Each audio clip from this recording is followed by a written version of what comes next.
o'clock. I need to be able to tell the time. Worked out how long I've got until the school run to take my children to school. Collected some money that I need to pay into the bank. Went to the bank, looked at my bank statements, calculating all my ingoings, all my outgoings. Then assessed how long I've got to get to here. Checked my speedometer frequently because it's 20 mile an hour, 30 mile an hour, 40 mile an hour. Being able to read those. What else have I done? That's maths. Yeah, that's the main things. But it is only 10 o'clock and I've done all those things. Unlike Tracy, most of us aren't aware of how our lives are defined by maths. But from prehistory, mathematics has clocked and timed, counted and paid for, weighed and measured the distances from and durations of our everyday lives. All of music is mathematics, from rhythm and time signatures to modulated sine waves. Maths is shape and play, angle and architecture. Maths is pocket money and economics. Maths is at the root of physics and technology, biology and chemistry. Our very DNA is constructed mathematically. So maths is everywhere and everything, and also very everyday. I think that concepts can be very abstract for children, and actually you need to put them into real life context in every shape and form wherever possible, and not always do textbooks and the curriculum do that. However, it needs to be done because they won't understand how to use it.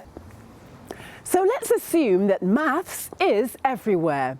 Well, here at Hillcrest Primary School in Bristol, parents and teachers are meeting to talk about the new Maths Mastery curriculum and to establish how maths can be applied in everyday life.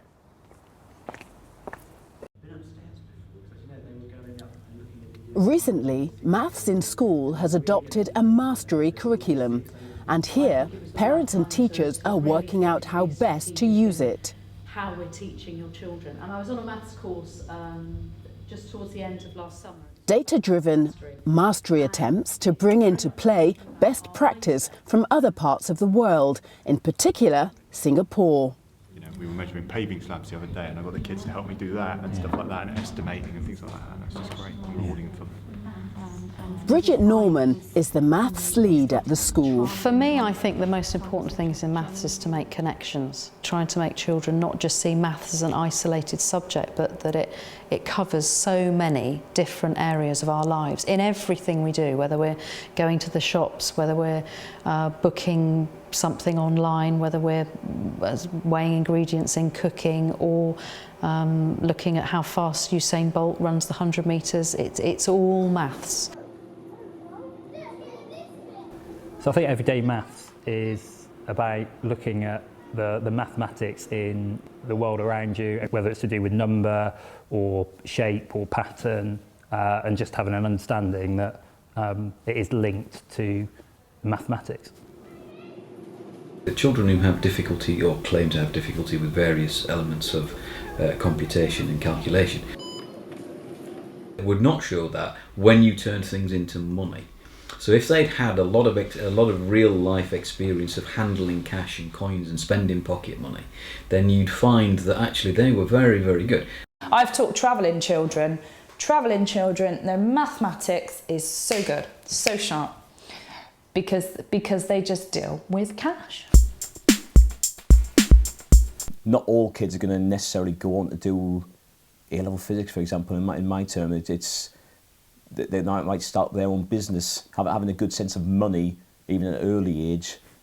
Some pupils now at school start businesses when they're 14, or they'll have some sort of business studies project where they've got to have a business startup. So just having concept of money, and then possibly how that relates to tax and things, even for GCSE, like economics or business studies, that's that sort of real world experience of number. So maths is everywhere, and it's often in games where children can play and learn. And one of the best games that helps to develop a child's ability to think logically is thousands of years old. Always say the letter first. When you We have a international chess master who comes in and works with the Year 4 class for an hour a week.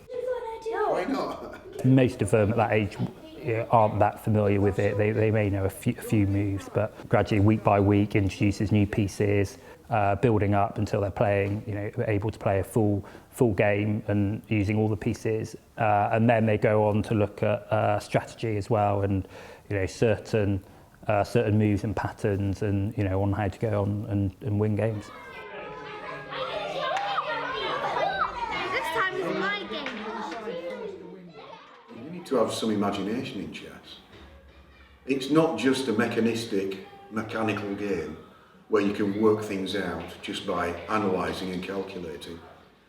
You do need to put some of your own input into it, your own ideas, your own creativity.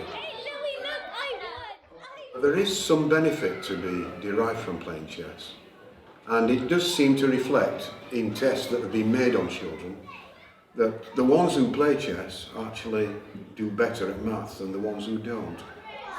Go 2 squares, go. It can seem like a mathematical game. There are also aspects of the artist in chess players as well, who can create interesting ideas on the chessboard. It's not just calculation, not just that. You've been. There's been times where you've been a bit noisy, and you weren't. I heard a nice level of noise. At the same time as chess can help reason and logic, there could also be a few extra social learnings along the way. The other person was going, well done, and they were shaking hands, and they were going, good game, let's play again.